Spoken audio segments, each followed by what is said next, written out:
오늘 주신 하나님의 말씀은 요한복음 1장 1절에서 18절 말씀입니다. 모두 일어서서 하나님의 말씀을 합독하겠습니다. 태초에 말씀이 계시니라. 이 말씀이 하나님과 함께 계셨으니 이 말씀은 곧 하나님이시니라. 그가 태초에 하나님과 함께 계셨고 만물이 그로 말미암아 지은 바 되었으니 지은 것이 하나도 그가 없이는 된 것이 없느니라. 그 안에 생명이 있었으니 이 생명은 사람들의 빛이라. 빛이 어둠에 비치되 어둠이 깨달지 못하더라. 하나님께로부터 보내심을 받은 사람이 있으니 그의 이름은 요한이라. 그가 증언하러 왔으니 곧 빛에 대하여 증언하고 모든 사람이 자기로 말미암아 믿게 하려 함이라. 그는 이 빛이 아니요 이 빛에 대하여 증언하러 온 자라. 참 빛 곧 세상에 와서 각 사람에게 비추는 빛이 있었나니 그가 세상에 계셨으며 세상은 그로 말미암아 지은 바 되었으되 세상이 그를 알지 못하였고 자기 땅에 오매 자기 백성이 영접하지 아니하였으나 영접하는 자 곧 그 이름을 믿는 자들에게는 하나님의 자녀가 되는 권세를 주셨으니 이는 혈통으로나 육정으로나 사람의 뜻으로 나지 아니하고 오직 하나님께로부터 난 자들이니라. 말씀이 육신이 되어 우리 가운데 거하심에 우리가 그의 영광을 보니 아버지의 독생자의 영광이요 은혜와 진리가 충만하더라. 요한이 그에 대하여 증언하여 외쳐 이르되 내가 전에 말하기를 내 뒤에 오시는 이가 나보다 앞선 것은 나보다 먼저 계심이라 한 것이 가리킴이라 하니라. 우리가 다 그의 충만한 데서 받으니 은혜 위에 은혜로라. 율법은 모세로 말미암아 주어진 것이요 은혜와 진리는 예수 그리스도로 말미암아 온 것이라. 본래 하나님을 본 사람이 없으되 아버지 품속에 있는 독생하신 하나님이 나타내셨느니라. 이는 살아계신 하나님의 말씀입니다.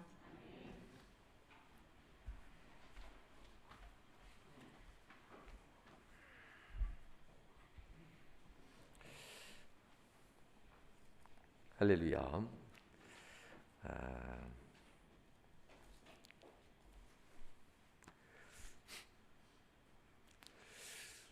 메리 크리스마스. 2021년 정말 잘 보낸 것 같습니다. 2022년도 또 잘 보낼 줄 믿습니다. 우리는 살아남기 위해서 사는 것이 아니라 승리하기 위해서 하나님께로부터 많은 복을 받기 위해서 사는 것임을 꼭 기억하시길 바랍니다. 왜냐하면 하나님이 우리의 아버지이시다는 사실 때문에 그래요. 하나님이 옆집 아저씨가 돼서 돈 없는 분이라면야 뭐 큰 기대를 하겠어요. 옆집 아저씨가 해줄 수 있는 것은 항상 한계가 있잖아요. 그렇지만 하나님 우리의 아버지라면 좀 상황이 다르죠. 그리고 아버지의 재산이 뭐 엄청나다면 또 상황은 더 다르겠지요. 오늘 본문에서도 세상이 다 아버지의 것이다 뭐 이렇게 얘기하잖아요. 이 세상이 다 아버지의 것인데 그 세상이 자신의 것이라고 하면서 아버지께 내드리지 않아서 문제될 뿐 우리가 믿는 하나님의 것이라고 항상 성경은 얘기합니다. 오늘 본문에서 이렇게 얘기하죠. 10절 말씀에 오면 그가 세상에 계셨음에 세상은 그로 말미암아 지은 바 되었으니 세상이 그를 알지 못한다라고 표현합니다. 이 글 속에 보면 이미 세상에 계신다라고 표현하지요. 세상을 지으신 하나님께서 이미 세상에 함께 계시고 있다. 처음부터 지금까지 영원까지. 그런데 우리는 그 하나님을 몰라본다라는 얘기지요. 태양까지 간 위성이 있지요. 보이저우라 하나요? 지구를 찍어서 보낸 사진을 보고 놀랐어요. 그냥 정말 이만한 점처럼도 안 보이더라고요. 우리가 보는 별들은 그래도 점이 아니잖아요. 꽤 크잖아요. 그런데 그 비행선이 태양 가까이 간 그 보이저우가 찍은 사진을 보니까 이건 뭐 정말 정말 작더라고요. 자, 그런데 그 지구보다도 훨씬 더 빛나는 수없이 많은 태양계뿐만 아니라 다른 성단에도 많은 별들이 있잖아요.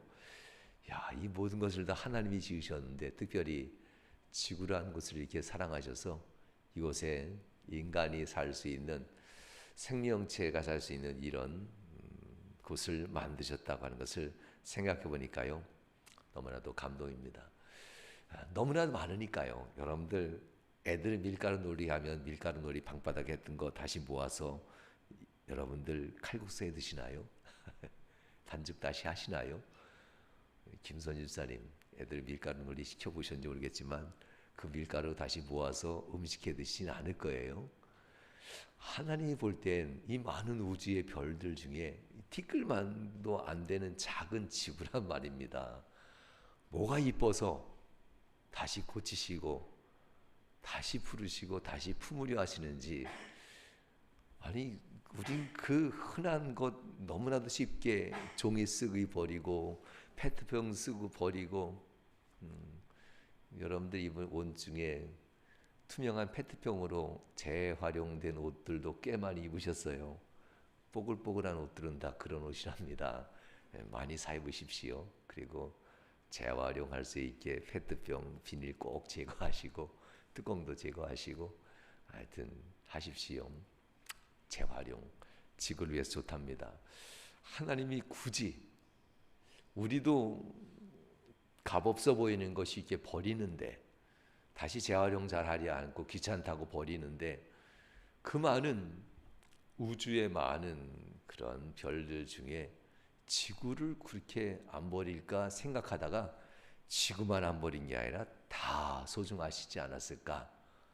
지구만 소중한 것이 아니라 모든 별들을 하나님은 소중하게 여기시고 모든 생명체를 소중하게 여기신다라는 이러한 것을 생각해 봤습니다. 오늘 본문에서 1절에 이렇게 얘기합니다. 태초에 말씀이 계시니라.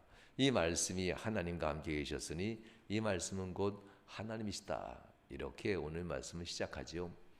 우리가 알지 못하는 이 세상의 시작, 지구의 시작이 아니에요. 이 우주의 시작. 모든 생명체, 우주의 시작의 근본에는 하나님이 계시다라는 이 이야기. 우리가 생각하는 지구만이 아니라는 사실을 기억하면 좋겠습니다.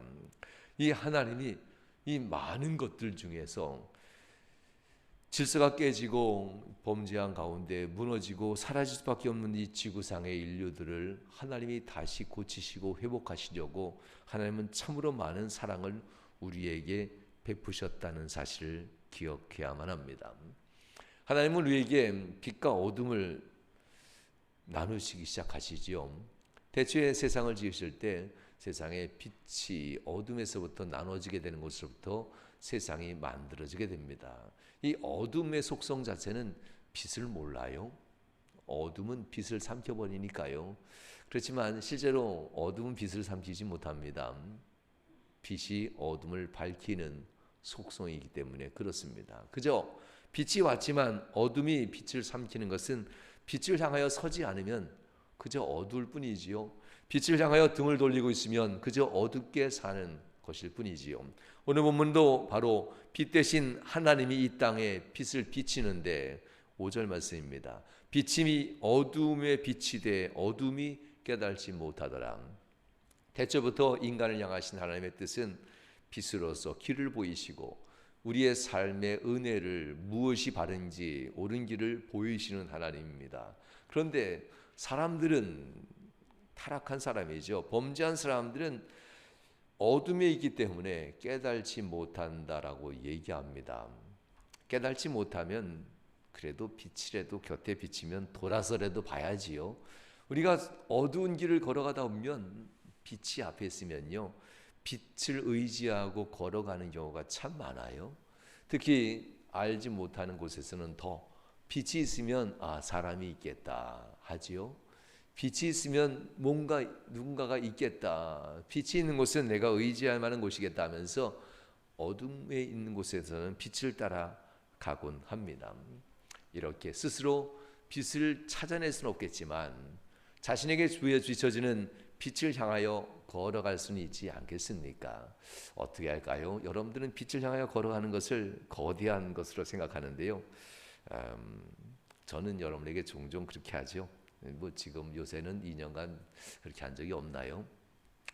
교회 학교에 성경책이 필요하면 뭐 누가 누구한테 얘기해야 되나 하다가 집사님 성경책 좀 사주실래요? 이런 얘기 저는 잘해요. 그냥 설교 시간에는 잘 안 하지만 개인적으로 만나면은 뭐가 필요하다는데 좀 하셔야지요. 이걸 어떻게 해석할까요? 알아서 해주진 못하지만 이게 필요하다면 해줄 수 있다는 것, 이게 빛을 비출 때 반응하는 게 아닐까? 나한테 얘기하실까? 이게 아니라 하나님이 교육을 위해서, 교회를 위해서 이런 것이 필요하구나. 내가 몰랐을 때는 몰라도 알고 나면 해야지. 뭐 이런 마음으로 종종 함께 하시는 분들을 보게 됩니다. 아마 하나님 우리에게 빛을 비춘다는 의미는 거대한 것은 아닌 것 같아요. 그죠? 이런 게 있구나. 나가서 착한 일하고 선한 일하고 누군가에게 선을 베풀고 덕을 베푸는 이런 일들 내가 찾아서는 못해도 눈에 보이면 해야지. 내가 찾아서는 못해도 내게 뭐 감동이면 내가 해야지. 이런 게 이제 빛을 따라가는 성도들이죠. 예수님도 이 땅에 오시면서 빛이 어둠을 비치고 있다라고 하면서 오늘 본문 5절엔 얘기하지요. 그렇지만 많은 이들은 이 어둠이 있기에 빛을 깨달지 못한다라고 합니다. 우리들은 그나마 예수 그리스도의 은혜 가운데 교회에 나와 신앙생활을 시작했으니 얼마나 감사합니까? 여러분들은 바로 이 신앙생활을 통해서 하나님 앞에서 빛을 따라서 생활해야지. 네, 지난번 뭐 얼마 전에도 심장 시술을 받은 우리 권사님도 계신데요. 쉬셔야지요. 그렇지만 이 추운데 세상 사람들은 쉴 겁니다. 그런데도 교회 나와서 예배 드려야지요. 이런 마음이죠. 그래서 함께 예배 자리에 나오고 은혜의 자리를 사모하는 것은 뭐 아프긴 하지만 빛이 여기 있으니까 하나님이 내게 생명의 빛을 비춰주니까 바로 하나님 앞에서 이 자리가 내가 은혜의 자리라고 믿으니까 그러니까 교회에 나와서 함께 예배하고 기도하는 것 아니겠어요? 우리가 하나님 앞에서 뭐 이 빛이라고 표현할 때 여러분 사업도 마찬가지죠. 종종 저한테 기도 부탁은 어려울 때만 하지 마시고요. 좋은 것도 함께 나눕시다. 어려울 때만 기도 부탁하시지 마시고 좋을 때도 좀 목사님 하면서 좀 너무나 좋아서 내 가슴이 터질 것 같아요. 그러니까 좀 목사님 기도 좀 해주세요. 뭐 이렇게 좀 좋을 때도 있을 거 아니에요. 이럴 때도 얼른 전화하시고 그냥 나누세요. 그러면 나도 좀 맛있는 것 좀 같이 먹을 수 있고 그렇지 않겠어요? 이것도 나누는 거 맞습니다. 하나님만이 내 삶의 문제 풀고 하나님만이 내 인생을 열어갈 수 있고 하나님만이 내 삶을 풀어줄 수 있는 믿음을 갖고 있기 때문에 그래서 우리는 종종 성도들에게 기도에 부탁하기도 하고 나를 또 기억해 달라고 부탁하기도 하고 목사님에게 또한 사모님에게 기도 부탁하는 경우도 있지요. 그리고 기도 부탁하지 않아도 알아줬으면 제가 어떻게 알아요? 성령님도 아니고 얘기를 좀 하세요. 얘기를 좀 해주시고 말도 안 하시고 알아줬으면 하면 뭐 제가 천국 벌써 가지 않겠어요? 뭐 이런 거 하나님 앞에서 이 빛이라는 사실들 우리에게 빛은 비춰주고 있는데 이 빛을 모를 때에는 빛에 가장 가까이 있겠다 하는 분에게 가서 기도 부탁하고 나를 도와주세요라는 이런 부탁들 하는 것들 이것이 바로 어둠에 있는 우리 인생들이 빛을 깨닫게 되는 삶의 순간들입니다. 이 예수님께서는 바로 그렇게 이 땅에 오셨습니다. 예수님이 이 땅에 오셔서 예수님이 이 땅에서 빛이 되시는데 그렇지만 이 빛이 되신 예수님을 향해서 우리가 신앙생활 할 때 교회 오면요 빛을 만나야지요. 예수 그리스도를 만나야 되는데 이 본문에 보면 요한만 만나고 가면 안 됩니다. 교회 와서 예수님을 만나면요 이렇게 교회가 좋을 수 있을까 이렇게 반응하게 돼요. 교회 와서 예수님을 만나고 하나님의 은혜를 경험하게 되면 야, 교회가 사랑이 가득하구나, 이걸 경험하게 돼요. 왜냐하면 사람의 사랑은 냄새나요. 그런데 하나님의 사랑은 지극히 백합화보다 더 그윽한 향기가 나요. 교회 와서 사람의 향기, 사람의 사랑의 향기만 맡고 가면요, 상처투성이에요. 이런 거 뭐 그렇게 오래 가진 않아요. 하나님의 사랑은 좀 달라요. 오죽했으면 요한복음을 기록한 사도 요한이 자기 자신을 이렇게 표현해요. 6절 말씀에 하나님께로부터 보내심을 받은 사람이 있으니 그 사람, 그의 이름은 요한이라. 그가 증언하러 왔으니 곧 빛에 대하여 증언하고 모든 사람이 자기로 말미암아 믿게 하려 함이라. 그래서 8절에 이렇게 합니다. 그는 빛이 아니요 그저 빛에 대하여 증언하러 온 자라. 성탄의 예수 그리스도, 예수님을 만나야지요. 그런데 예수님은 그림자도 보지 않고 성탄에 취해 가 있는 성도들이 종종 있습니다. 교회 와서 하나님 만나야지요. 교회 와서 예수님 만나야 됩니다. 이게 진짜입니다. 그러면 교회가 그윽한 하나님의 사랑으로 가득 찬 곳인 것을 알게 돼요. 짜장면집 아들은 짜장면 냄새를 잘 못 맡지요. 무슨 얘기인지 아시죠? 우리들은 들어가면 짜장면 냄새가 나는데 거기서 일하는 사람은요, 그 냄새가 짜장면 냄새인지 몰라요. 살다 보면 그렇게 된답니다. 하나님의 은혜와 사랑 너무나 익숙해서 우리가 모르는 건 아닐까. 그리고 생소한 냄새들, 상처 주는 냄새들, 마음 아프게 하는 냄새들, 속상한 냄새들, 그 냄새는 그저 조금 뿌려진 생소한 냄새일 뿐인데 이것 때문에 우리가 마음 상하면 안 되지요. 너무나 익숙해져 있어서 짜장면집 아들이 짜장면 냄새를 잘 모르고 먹어야 알듯이 우린 들어가자마자 느끼는데, 너무나 익숙한 나머지 우리가 하나님의 사랑이 그윽한 교회를 놓고 하나님의 사랑이 없다 이렇게 단정 지으면 안 되겠죠. 인간의 냄새가 좀 나는 것뿐. 그런데 이 냄새는 어찌할 수 없어요. 사람들은 원래 자기중심, 자기라고 하죠. 자기중심적인 생각을 가지기 때문에 이해할 존재이지 서로 사랑할 존재이기에 너무나 부족합니다.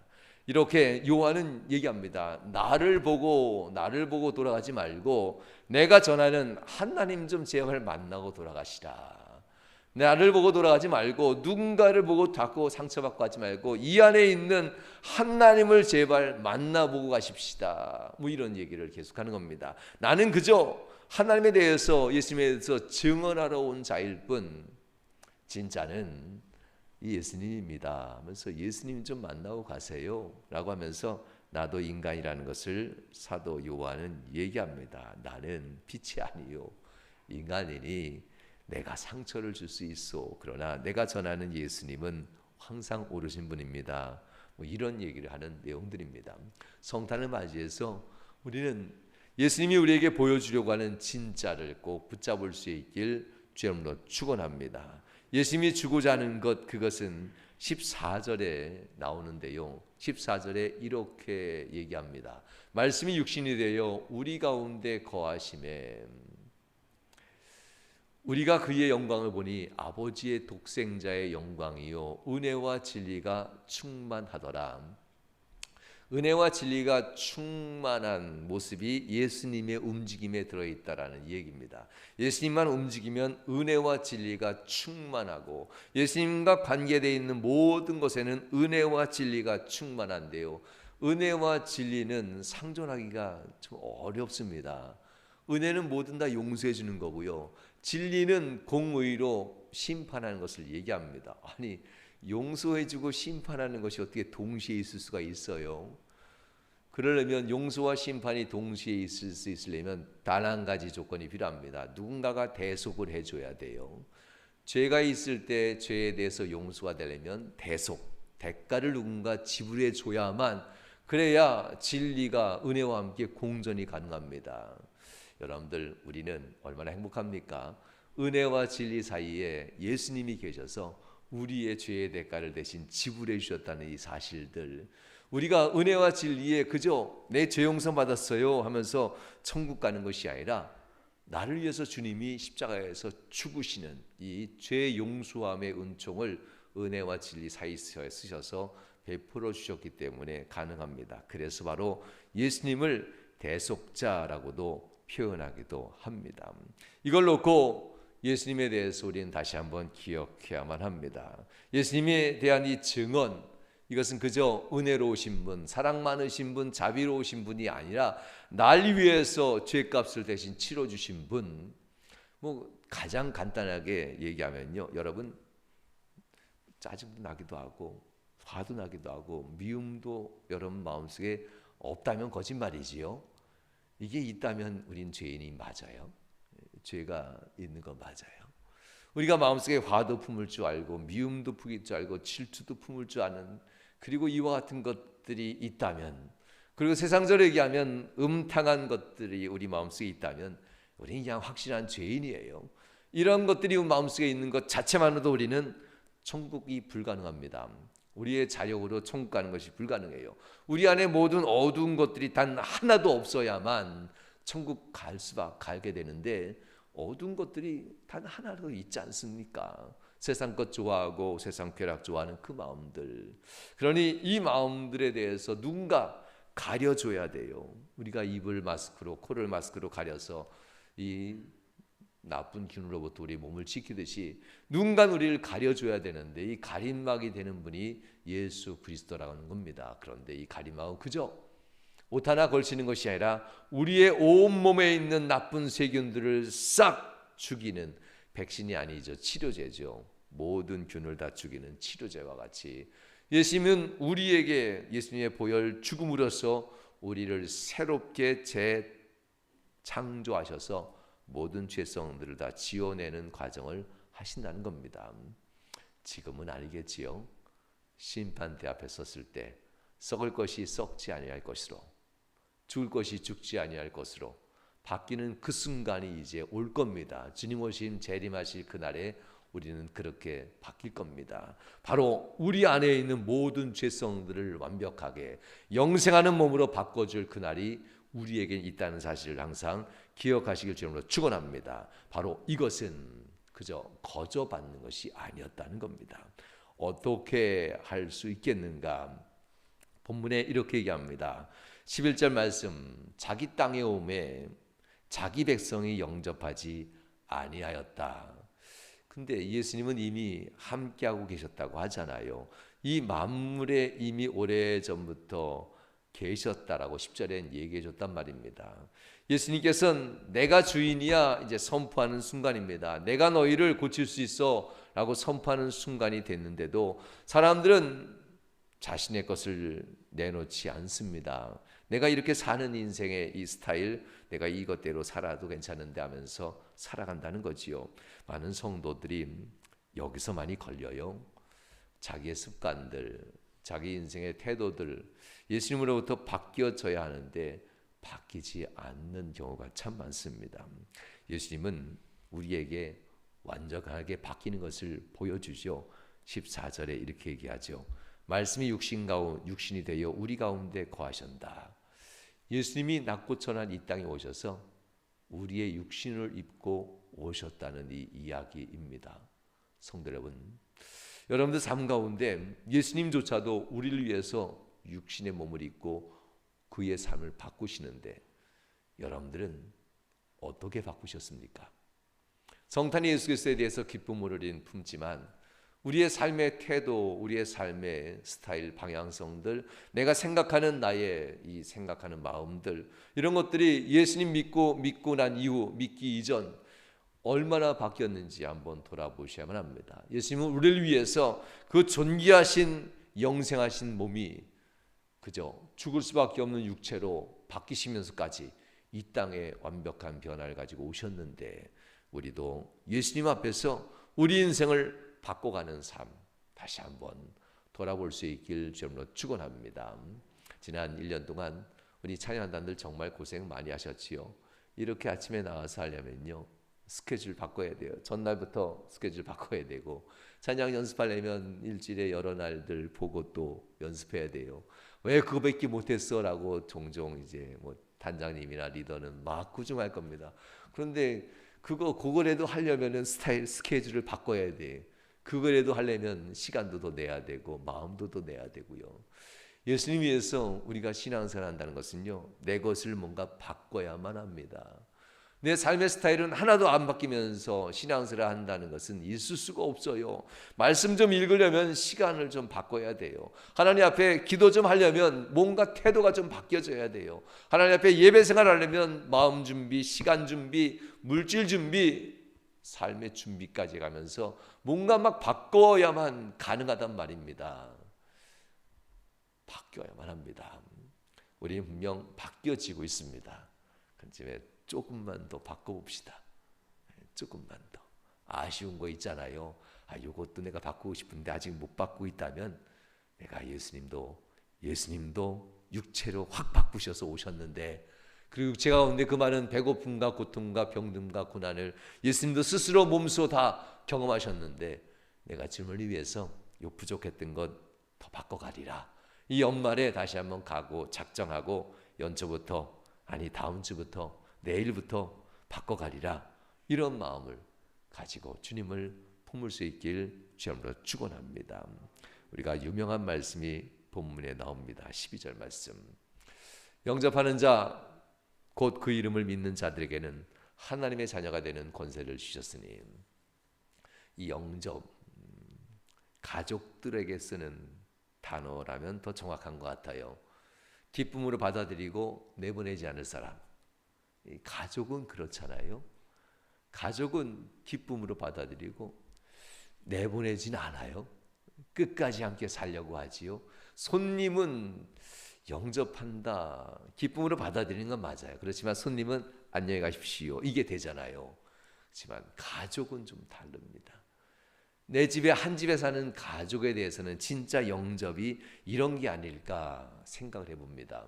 예수님을 영접할 때 손님 영접하듯이 그렇게 영접해버리면 언젠가는 주님 안녕히 계시고 다음에 또 뵙시다 이러면서 이제 들어가는 경우가 종종 있겠지요.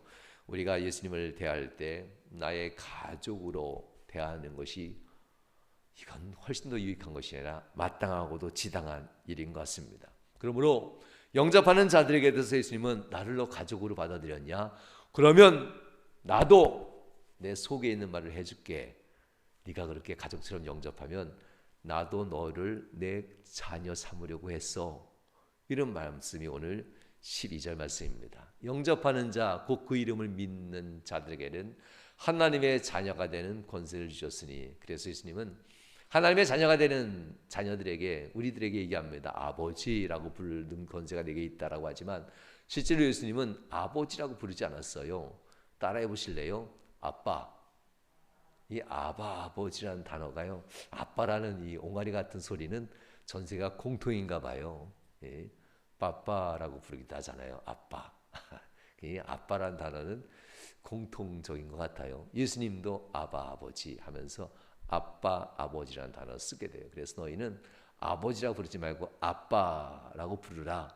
주기도문을 얘기할 때도 하늘에 계신 우리 아빠에게 이렇게 표현하는, 아람어는 정말 그렇게 표현했어요. 아빠에게 이렇게 표현하면서 얘기합니다. 아빠 이렇게 부르면서 시작하는 기도가 주기도문입니다. 예수님은 바로 이렇게 하나님을 아빠라고 부를 수 있는 특권이 너에게 있다라는 겁니다. 장성한 자녀들이 아빠라고 부르면은 야, 철 좀 들어라. 하지만 우리 어린아이들 저기 영리집 와 있잖아요. 이런 아이들이 아버님 이렇게 하면 이상하잖아요.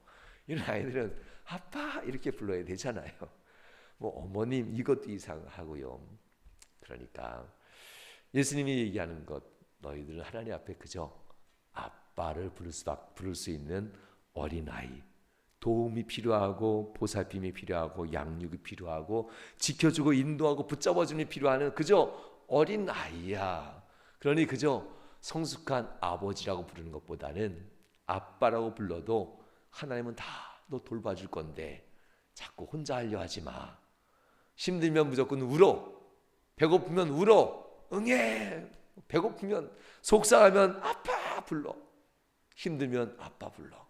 이게 어린아이들의 특권이잖아요. 도움이 필요하니까. 바로 12절 말씀은 그런 의미입니다. 영접하는 자, 곧 나를 내 가족처럼, 내 부모처럼 나를 영접하면 나도 너희에게 해줄 말이 있다. 내가 그렇게 보이면 나는 너 내 자녀 삼으려고 했어. 이런 얘기가 하나님의 자녀가 되는 권세를 주셨다라는 이야기입니다. 이 성탄절에 우리가 생각해 봐야 될 말씀인 것 같습니다. 말씀이 육신이 되어 우리 가운데 거하셨다. 그 말씀은 우리에게 언약이고 이 말씀은 우리에게 뭔가 이야기하는 건데 어떻게 지었으면 좋겠냐 하면 나를 좀 아빠로 생각해 봐라. 모든 것을 전적으로 의지하고 모든 것을 맡기고 모든 것을 구하는 그런 어린아이처럼 나를 좀 아빠라고 한번 생각해 봐라. 의심하지도 않고 불신도 없어요. 구한 것은 받을 때까지 끝까지 울고 있는 어린아이들 종종 보셨잖아요.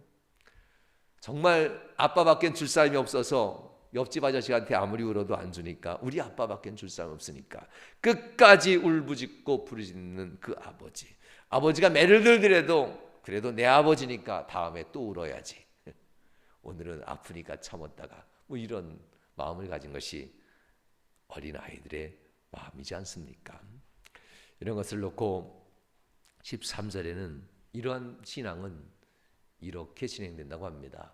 이런 신앙은 이는 혈통으로나 육정으로나 사람의 뜻으로 나지 아니하고 오직 하나님께로부터 난 자들이니라 라고 합니다. 이것은 어떻게 해석하냐면요, 이렇게 해석합니다. 17절 말씀을 한번 읽어보면요, 17절 말씀에 이렇게 나옵니다. 혈통으로나 육정으로나 사람의 뜻은 무엇일까요? 17절 율법은 모세로 말미암아 주어진 것이요 그리고 하나님의 은혜로 말미암아 주어진 것은 이겁니다.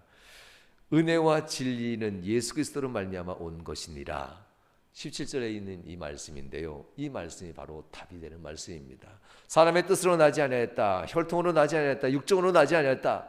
우리는 오직 하나님께로부터 난 자들이라는 이것은 오직 은혜와 진리이신 예수 그리스도로 말미암아 하나님의 자녀가 되었다는 사실입니다. 이 혈통, 육정, 사람의 뜻, 율법 다 우리의 노력이고 공로입니다. 할렐루야. 우리 아이들 어렸을 때, 여러분들 아이들 어렸을 때 마찬가지지요. 소꿉장난, 뭐 모래 장난 많이 놀잖아요. 집을 져요. 자기는 뭐 들어와 살 것처럼 져요. 거기서 안 살고 방에 들어와서 자더라고요. 이 어린애들이. 집을 져요? 거기서 살 것처럼 져요? 뭐 먹을 것도 있는 것처럼 해요? 거기서 좀 먹고 놀고 자고 집에 안 들어올 줄 알았는데 저녁이 되니까 들어오더라고요. 놀아요. 그게 다 한 것처럼, 자기가 다 이기는 것처럼 칼싸움도 하고 놀아요. 그러나 저녁이 되면 다시 집에 들어와서 부모 품에 안겨요. 제가 자꾸 뭘 얘기할까요? 율법, 육정, 혈통, 사람의 뜻. 세상에서 우리는 어린아이가 노는 것처럼 살고 있는 겁니다. 그러나 우리의 진정한 평안과 삶의 안정은 예수님의 은혜와 진리 안에 들어올 때만 가능하다고 하는 사실을 명심하셔야만 합니다. 아직도 바깥에서 추운데 바깥에서 주무십니까? 바깥에서 아직도 방황하십니까? 내 뜻대로 신앙생활해도 괜찮을 것 같고 이렇게 믿음 생활해도 될 것 같고 이렇게 삶을 살아도 될 것 같은 혹시 그런 마음 가지고 있습니까? 어린애들이 바깥에다 뭘 줘놓고 여기가 좋사오니 하면서 있는 그런 것처럼 우리가 혹시 그렇게 살고 있지는 않습니까? 예수님 우리에게 말씀하십니다. 내가 너희 안에 거하여야 되겠다. 놓고만 하시는 예수님의 소리 듣지 마시고 야, 네 집에 들어오니까 참 좋다. 이 얘기도 좀 들으면 좋겠어요. 나 들어가야 되는데 언제 너 문을 좀 열래? 신앙의 문을 좀 열래? 예배의 문, 기도의 문, 사명 감당하는 이 순종의 문들, 하나님 앞에 알아서는 못해도 뭔가 보이면 하는 그런 마음의 문들, 이거 언제 열래? 좀 들어가 보니까 참 좋구나. 네 마음 참 좋다. 이런 얘기들 주님은 우리에게 얘기합니다. 율법은 모세로 말미암아 주어진 것이지만 너희의 삶은 은혜와 진리이신 예수 그리스도로 말미암아 지금의 삶을 된 것이다 라는 사실들 항상 기억하십시오.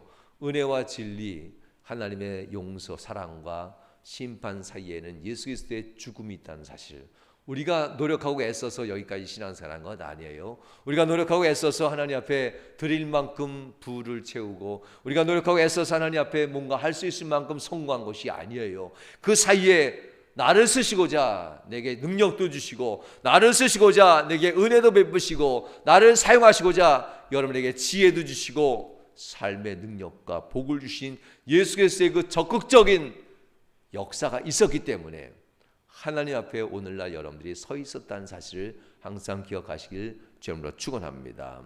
이제 말씀을 마치겠습니다. 우리는 주님 오실 그날까지 주님과 함께 동행하실 겁니다. 주님을 보면서 갈 건지 아니면 주님을 문 밖에 세워놓고 갈 건지 주님과 함께 거하면서 살아갈 건지 아니면 주님은 그저 문 밖에서 우리 집만 감사하게 할 건지 아니면 주님께서 우리 안에 집에 들어와서 네 집 참 좋더라, 네가 행한 모든 일이 참 아름답더라, 네가 행했던 헌신과 순종들 때로는 알아서 네가 어떻게 그런 일을 할 수 있니, 때로는 네가 몰랐을 때 내가 감동만 줬는데도 너는 어떻게 이렇게 잘할 수 있더냐, 뭐 이런 얘기들. 저는 헌금 기도하다가 감동받았어요. 회사 동료들이라고 써놨길래요. 아이 참, 그렇죠. 어떤 집사님의 회사 동료들이 함께 사랑의 쌀 헌금도 안 되니까 함께 기쁜 마음으로 함께 했다라는 이런 건데요. 본인 이름과 회사 동료들이 함께 이렇게 써놓으셨더라고요. 무슨 뜻일까요? 우리 교회 이 좋은 일 한다, 너도 해, 이렇게 하진 않았겠지요. 우리 교회 좋은 일 한다, 이렇게 그냥 자랑했겠지요. 이런 일을 하는데 혹시 여러분들은 집에서 자녀에게 우리 사랑의 쌀 하는데 네 이름으로도 할 거야, 한마디 말씀 한번 해보셨나요? 뭐 회사는 고사하고 집에 가서 두 내외가 우리 사랑의 쌀 헌금하는데 한번 해볼까? 네, 그 얘기 들으면서 이 주님의 마음을 가지고 회사에까지 가서 기뻐할 수 있는 이런 마음을 가진 성도들이 있구나. 전 정말 기도하다 너무 좋았어요. 여러분, 주님과 함께 한다는 것은 그렇게 거대하거나 위대한 일이 아니에요. 주님을 위해서 하는 일들이 기쁘고 좋으니까 누군가에게 얘기해 주는 거예요. 우리 교회 이런 일 하는데 너무 좋아, 내가 거기 동참하고 있다는 사실이 너무나 행복해, 너도 좋은 일 했으면 좋겠다, 뭐 이런 것들, 자랑 아닌 자랑처럼 보이지만 주님의 이 아름다운 일들을 입술로 선전하는 이 모습들, 이게 진담으로 나와야만 합니다. 주님이 바로 우리에게 육신 되셔서 우리 안에 거하시는 증거의 모습이기도 합니다. 2021년 이렇게 마무리하지만 2022년에는 여러분 삶 가운데 정말 주님이 여러분 삶 가운데 육신 되셔서 마음에 함께하는 이 아름다운 이야기들이 많이 나올 수 있길 주님으로 축원합니다. 기도하시겠습니다. 1분간 합심하여 기도하시